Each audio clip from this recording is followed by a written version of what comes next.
Ray Grove, welcome. Thank you. You are the Senior VP, Global Head of Product for Tax and Trade here at Thomson Reuters. Sounds very impressive, doesn't it? It really does. It's an important job. I just work here. So, okay, we are going to give the people what they want today and talk about automation and AI, and importantly, the connections between the two. So it's important for our customers to be shifting their tech stacks and shifting their mindsets also in this time.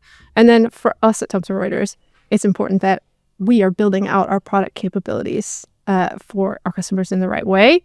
And you could sit at this intersection. So my question for you is, why is it an interesting time to be alive? One.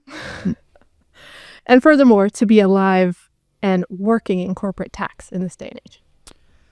Yeah. Well, I think it's always an interesting time to be alive. If you kind of look throughout history, there's always big moments, right? Clearly right now, the thing that everybody's focused on is AI and what's happening. But there's a lot of interesting things. So like in the compliance space, because within my world, there's tax, there's electronic invoicing or CTC compliance, there's global trade, import, export, there's statutory reporting, there's a lot of different things that are happening in the world of what I would say is compliance.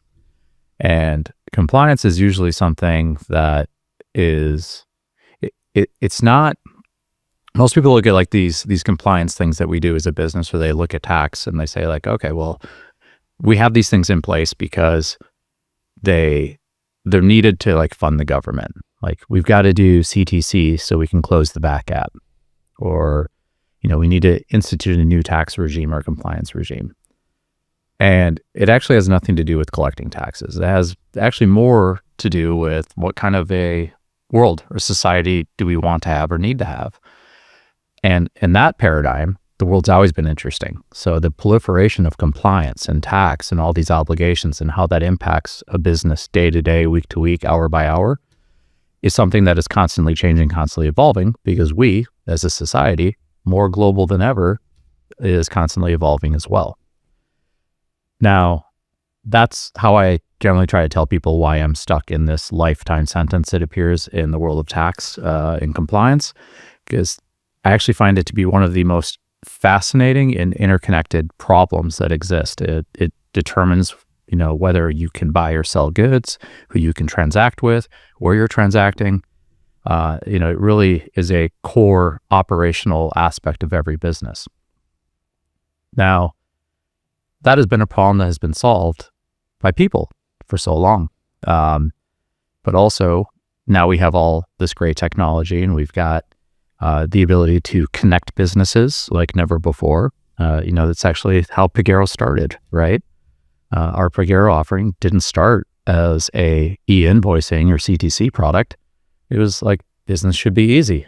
It should be uncomplicated. I should be able to connect.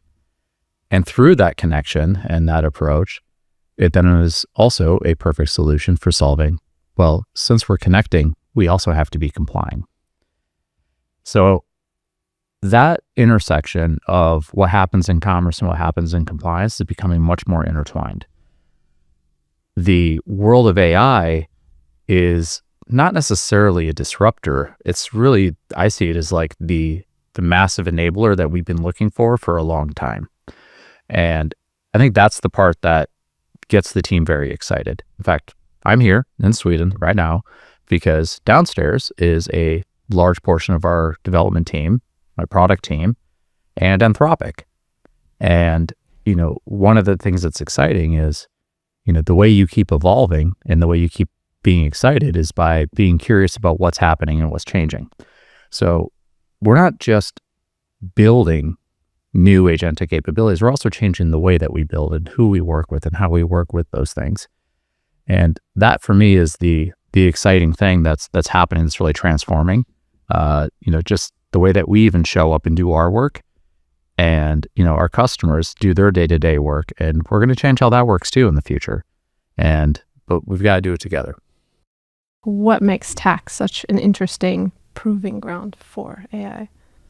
Well, what makes it an interesting proving ground is also what scares people. Similar to our legal business, right? Like getting it good isn't good enough. You have to get it right. And tax is very deterministic, but it's also very complex. If people look at the world as black and white, or law as black and white, they're usually like, there's a lot of gray. In tax, there's a whole lot of gray. And that's where I think AI has a role in, frankly, helping the subject matter expert go away from being a subject matter expert and really focusing on what's the judgment decision that I'm making. There's a immense amount of data and activity and transactions and nuance that happens in tax, and AI's ability to consume that, make sense of it, and provide a framework to the professional to say, hey, I can help you make this decision. Here are some options. I think that's going to be very empowering.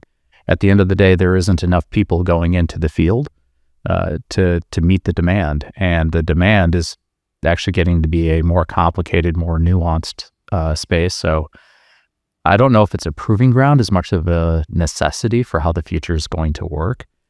And my last point on this is, it's not like business is the only ones that have access to this incredible technology. The regimes do too. And if you think about the data and information you provide them, it's an incredible amount of data with a very clear taxonomy, structured, easy to interrogate and look at. So they're using it to say, how do I do my job better on who I'm going to audit and where I see issues? And I think they kind of expect that you're going to do the same to make sure that you don't create those issues and challenges. Yeah, we're in Europe right now, and it is a fascinating time to be alive when it comes to CTC regimes of ViDA, which is making e-invoicing mandatory in many countries. The digitalization of tax is France is right around the corner. Woo! Oh boy, we won't talk about France for right now. Yeah, please don't. I actually had a full head of hair before we started that whole thing. So my question is, how do you look at Europe right now? And how do you think about Thomson Reuters products and building those out to meet every one of our customers' needs in Europe, both now, what's on the doorstep, and 5-10 years into the future? Yeah. Well, I don't look at Europe as like one homogenous thing, because it's not. It's very distinct. France and Germany are two very different countries, right? Yes. Sweden is a very different country than even the rest of the EU. So I do think, there's some interesting things where I think the member nations are looking at things like ViDA and like, hey, are there ways for us to create more consistency and a more consistent framework? So I think a lot of people look at Europe and they're like, okay, well, if I can solve it for this, I'll solve it for this. That's not true. And believe me when I say it, because that's part of why people hire us, because we understand that that's not true. It's no different than when you give your boss, they ask for something and you give it to them and they're like, oh, can I have this now too? So even if there is like a general framework or, PEPL back in the day that a lot of people follow and work off of, it's a framework, but everybody's got their version and then their version and then their version, because each country has its own flavor and taste to what they care about. So there's definitely, you're seeing a mass adoption and recognition that this is the way that we should be handling compliance, the way that the world's going to work. That's not going to change. This has been, I think, a necessity, but the capability and the expectation that businesses can meet these demands is very real. And since you've got the major market economies really coming on board in Europe, so it's big and it's happening. But I also think it's important for the European companies and European professionals to think it's not just about Europe. We also have AEM and, countries in the UAE or LATAM. No matter where you operate in the world, each one of these regions in each country and each locality has distinct and unique needs and problems. And that's actually been, within the OneSource portfolio and Thomson Reuters, that's kind of one of the major core differentiators and value points that we bring forward is, we've got obviously a very global, the most global capable electronic invoicing CTC solution in the market. That's not my opinion. That's third parties have clearly established that we have the leading solution there. But the same's true for really the rest of our portfolio as well. So I look at it as the globe, because I think the globe is changing. I think transparency, real-time compliance is the future globally, because people have an expectation of that, or the regimes have an expectation of that. I should know who you're doing business with, when you're doing business, and you should be transparent in how you operate. And that's just part of establishing trust in the way that you do business. How is it possible that we can provide for the whole globe? That is quite an accomplishment. So how has Thomson Reuters done that? Well, we've got that's a long story. The people before me made a lot of really bright decisions, and it saw the world, I think, very differently than most saw it at a point in time. I'll use a different part of the portfolio to kind of explain this story, because I think it's also something that's becoming much more prevalent as a need in Europe. We can talk about our indirect tax offering, which started much like Big Arrow becoming part of Thomson Reuters. Thomson Reuters back in the day bought a company called Sabrix, and for tax determination, so determining tax on transactions. Way back then, the founders of that company had a crazy thought. We should have one tax engine that connects to all of the client's ERPs and services the needs of doing determination of tax globally. And they started with the problem of determining tax, which is very different than most in the space that started with the problem of determining a compliance return. That nuance I won't go in, because that would be a whole nother hour podcast, is part of why our determination engine gets it right more than anybody else in the globe. But that first principle of we want to have one connection, global reach, was very disruptive at the time, because most providers, and including some of them, operate this way today. You've got one version for this country, you've got one version for this country or region. Even for different types of tax specialties or content areas, you might have a different engine that you implement here, or a different engine that you implement there. Whereas it's one source, one engine, one place to go. Pagero, one connection, global reach. Taking a global view, because business is global, is, I think, the thing that differentiates Thomson Reuters, and it goes way back to some of the organizations that became part of Thomson Reuters as it continued to expand its overall tax portfolio. Our one-source income tax solution isn't U.S. income tax alone. It's a global income tax solution. It's a very, very complicated problem. Our tax provision solution is global. Our corporate tax solution is global. For all of the products in my portfolio, I always take a very hard look to make sure that we're meeting the global demands and needs, because that's where our customers operate every single day. We are definitely the leading provider in the enterprise space, and but part of that is really just the DNA of people looking at the problem from they've referred to as like first principles thinking. Like, what's the problem I need to solve? I need to solve compliance for a corporation. Well, if I just solve it for the state of Wisconsin, that doesn't really help them, because that's not the only place that they exist. They exist in the globe. And so I think it's the DNA of others before us that kind of has led us into this enviable position to where we have a portfolio that is unmatched in breadth and in depth. And the depth is, largely been driven by, doing this work for all the Fortune 100. are using Thomson Reuters one-source solutions to meet their compliance obligations. And that's because they know they can trust us, and we've been there. And frankly, they built some of that heritage with us, which is always helpful. I think. No. I want to talk to you about accuracy, Mm-hmm. because this AI is being deployed in high-stakes work. Yes. So it's not like when I'm on ChatGPT asking, like, what are the health benefits of a banana peel? Yes. I know what you're doing. Yeah.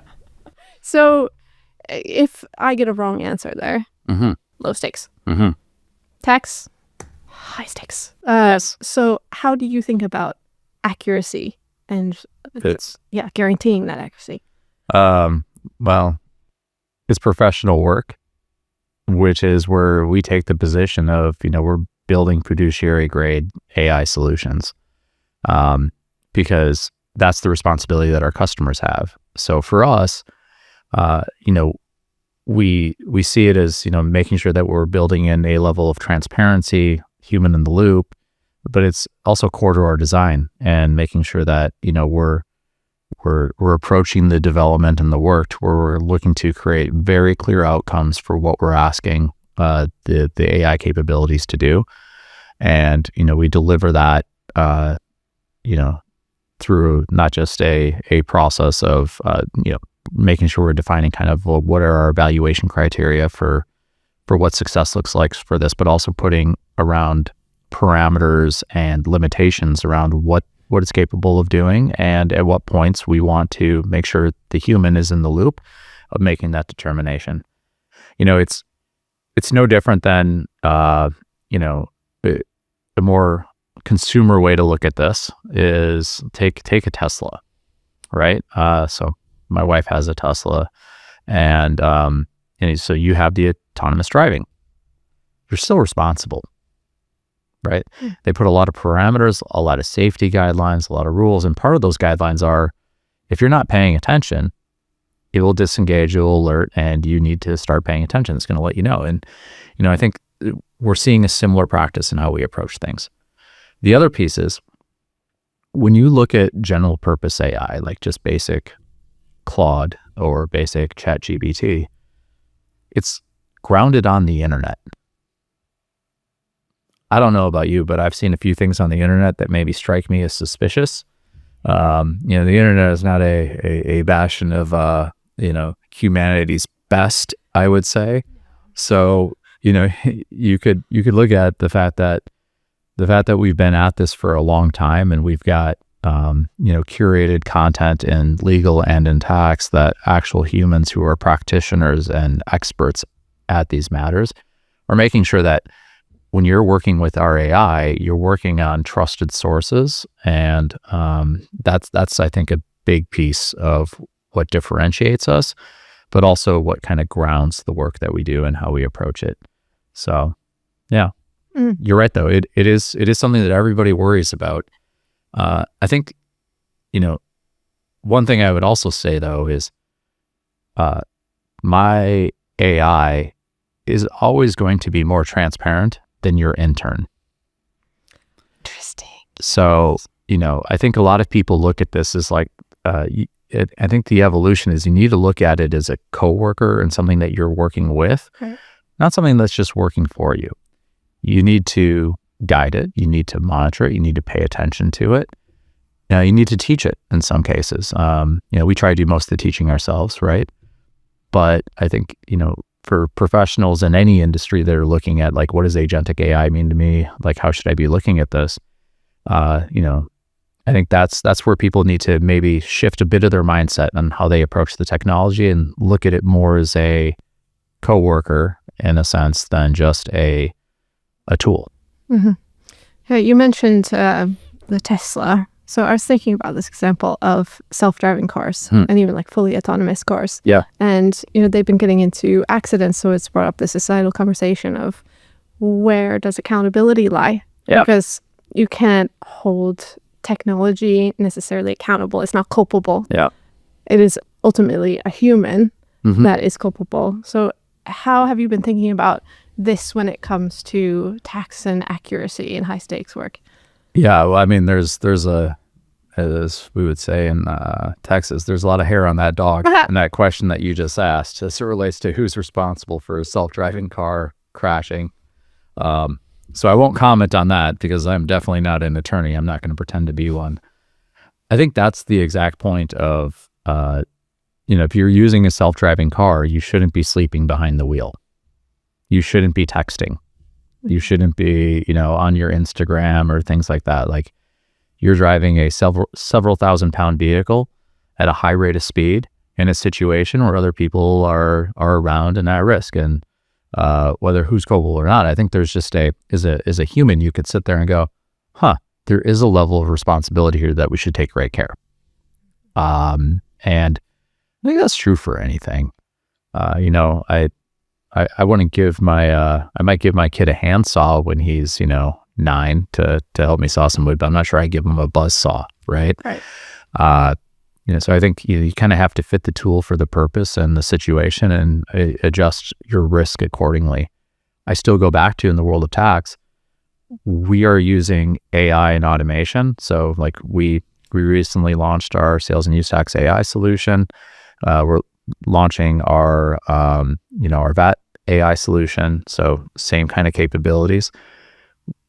We're actually making it better than what humans are able to do. So, I don't know the specific data, but I'm pretty sure self-driving cars have, I think, largely from a macro data perspective, proven to be safer than people driving cars. That makes total sense. Which is especially unsurprising. In Texas. Yeah. I drive down Dallas North Tollway and I see people, texting and doing whatever that do not have self-driving cars. So those things that are dangerous even in that vehicle are twice as dangerous in a vehicle where you don't have those features and safety elements. And, if I'm able to reduce, 60% of the workload and improve the audibility and improve the results, because that's what the technology is capable of. And I'm creating truth in process because you're not taking a bunch of spreadsheets and managing it manually and, maybe making a mistake. People make mistakes. Technology, like hallucinations, there's a lot of noise around that. That's usually just because it's not grounded on good information, hasn't been given good instructions. So you're looking at a situation where it's not well designed. But in well-designed applications of this, very little concern to that really ever happening when you're using a professional grade solution. And I think that's the part where people are quickly, I think, going to get to the realization that, do I want to take on the risk of not using AI forward solutions for these problems? I think that's where it's going to shift to. Yeah. I actually think the same thing will probably happen eventually with self-driving cars. Is eventually driving your own vehicle will become one of those things where people may not have the choice to even do it, just because it's safer for us not to do it, because we've shown we don't always have the best decision making. Look at the elevator. That was hand pulled back in the day.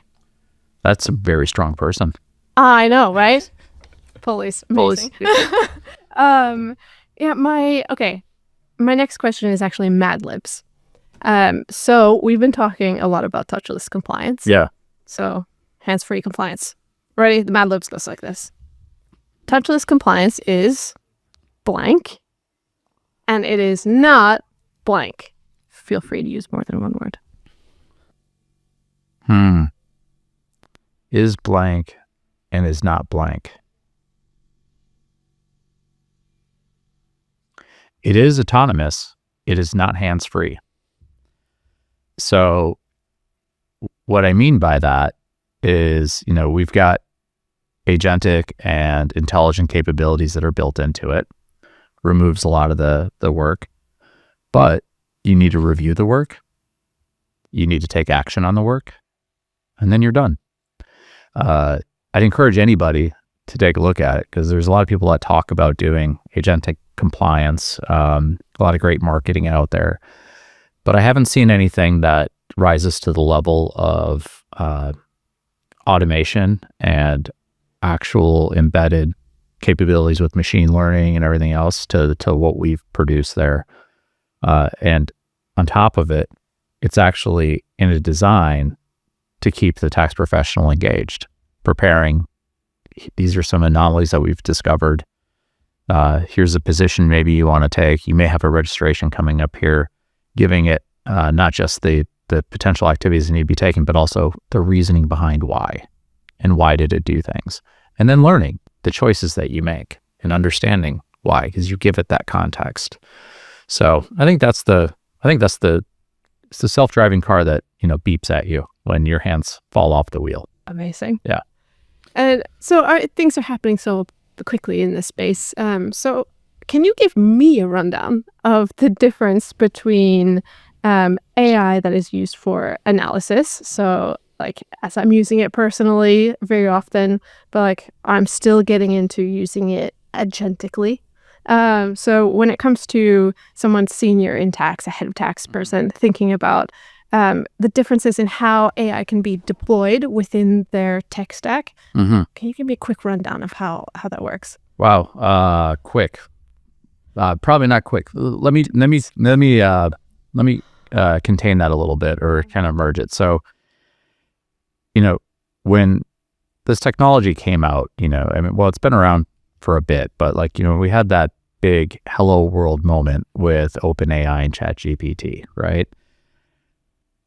Everybody interacted with, and it became very quickly like, "Ooh, I'm asking questions, and maybe I'm making a Muppet photo of myself," or whatever it might be. Like, there's a lot of fun trick things that you could do, things that you could do for a while, but they required more work, and it was kind of, one, how do I engage and get more information and learn about things? So that research capability of that knowledge work component became very obvious very quickly. It was like a more engaging, more contextual search engine, for lack of a better way to look at it, and a good level of intelligence there. And I think everybody's like, oh, I can learn things where I maybe know a little bit about something. Now I can learn a lot about something.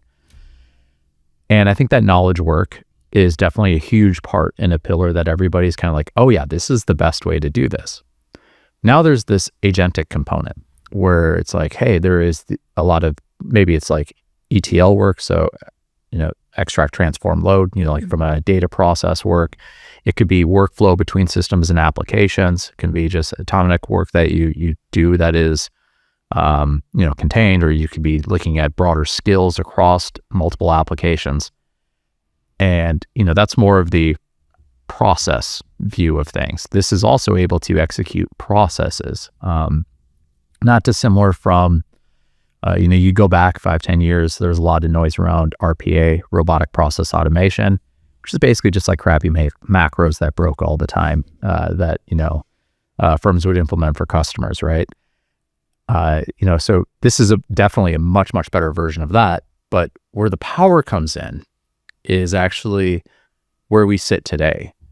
Because going back to the touchless compliance example, I'm actually bringing in that knowledge capability and that autonomous automation capability to solve what the actual problem is, which is, I have a compliance obligation that I need to complete, and it's completing it for me.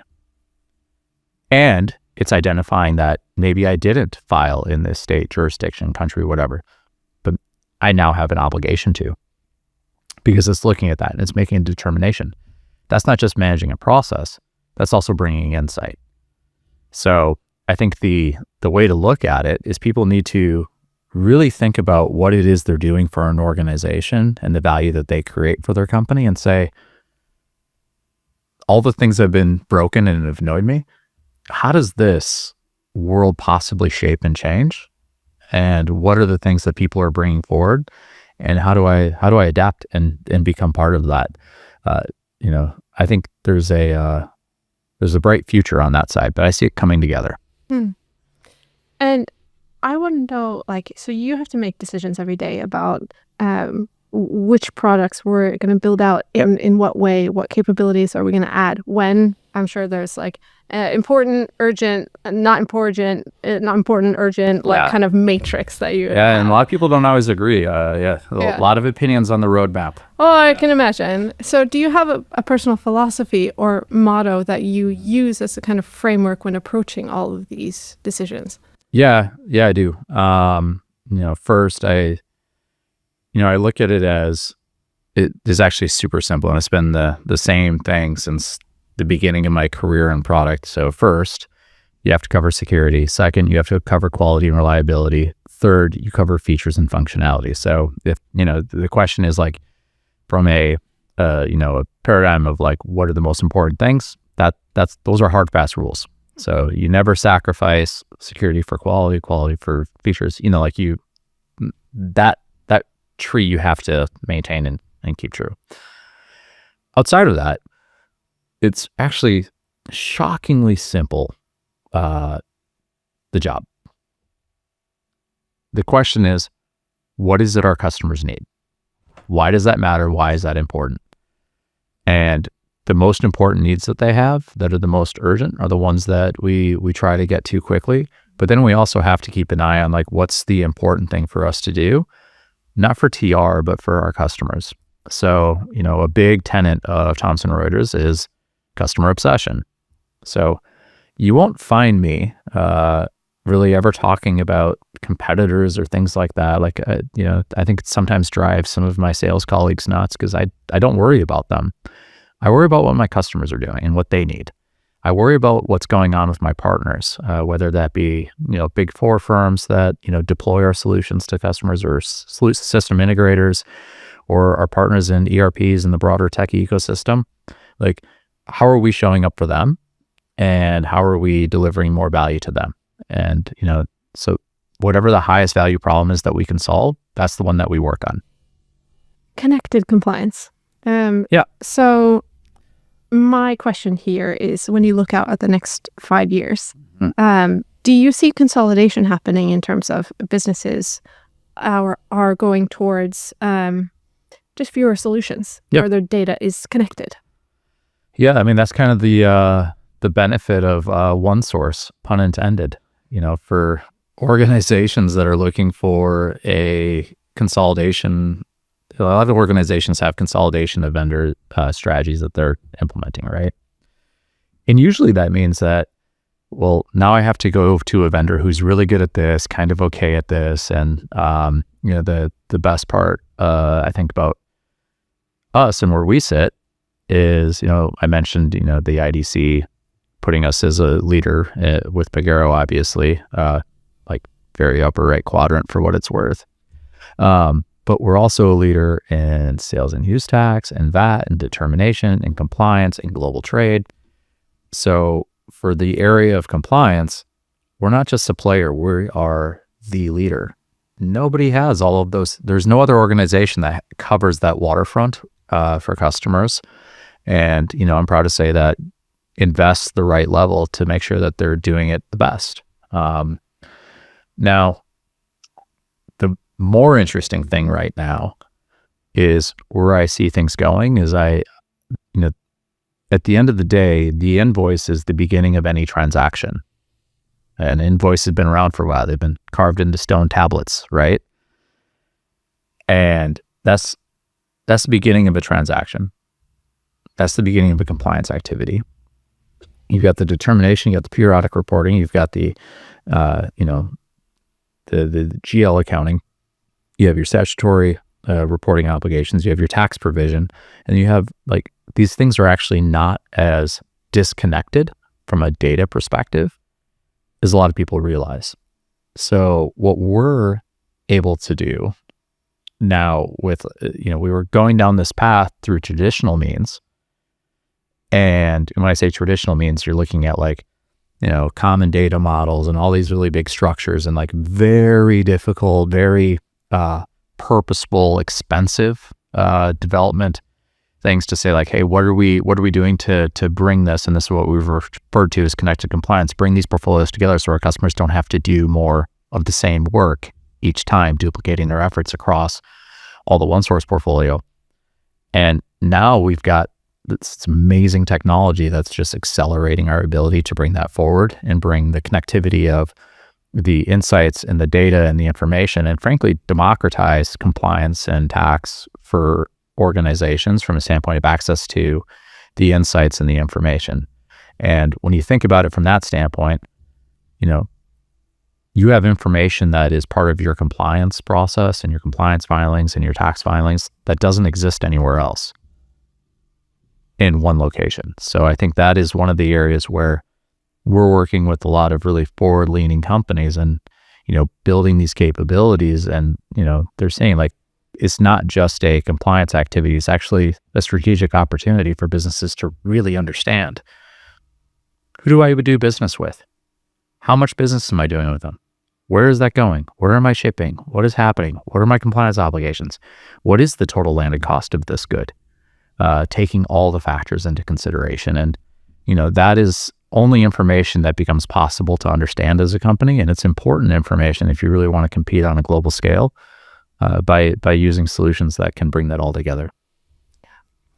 And I have a question for you personally. Okay. Yep. Do you have an interest or hobby that you find brings a lot of learnings for you that you apply to your work? Well, I haven't picked up a new hobby in a while, but I was a serial hobbyist for a while.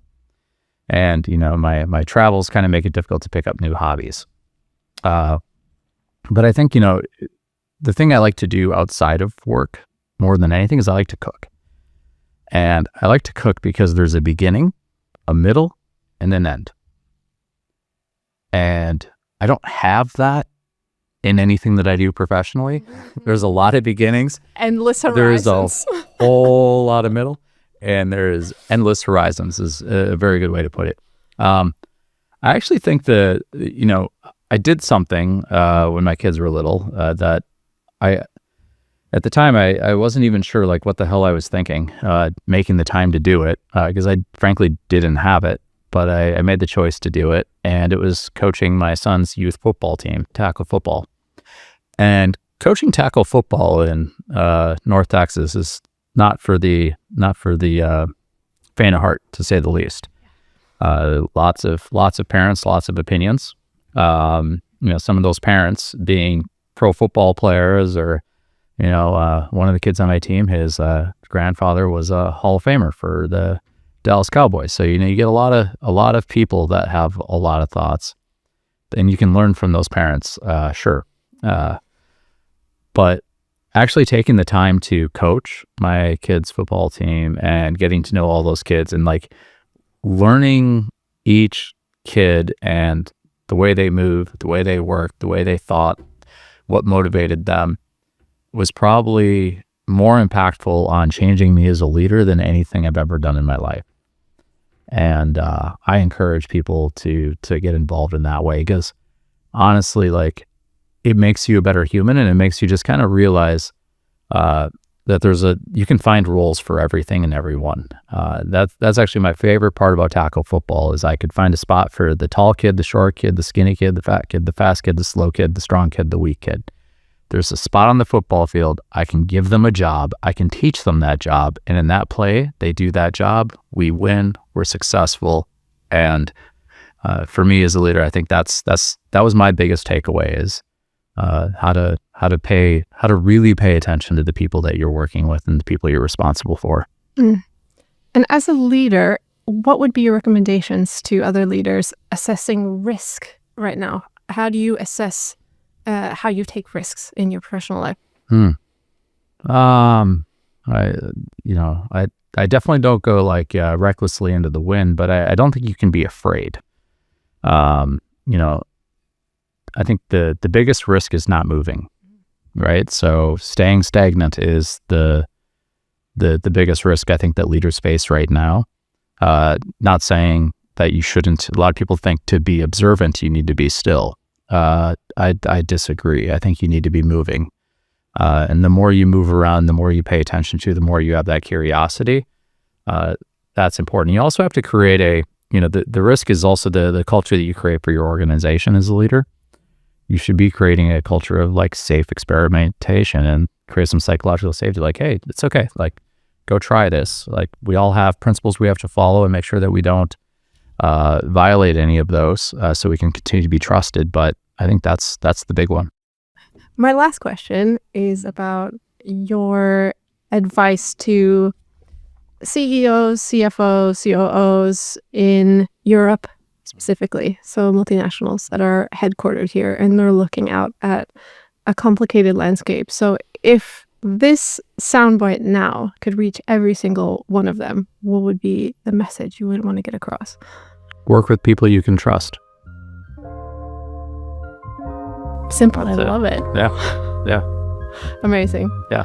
Thanks, Ray Grove. Thank you. This was great. Yeah, thank you. This was Appreciate fun. you coming on. Yeah, of course.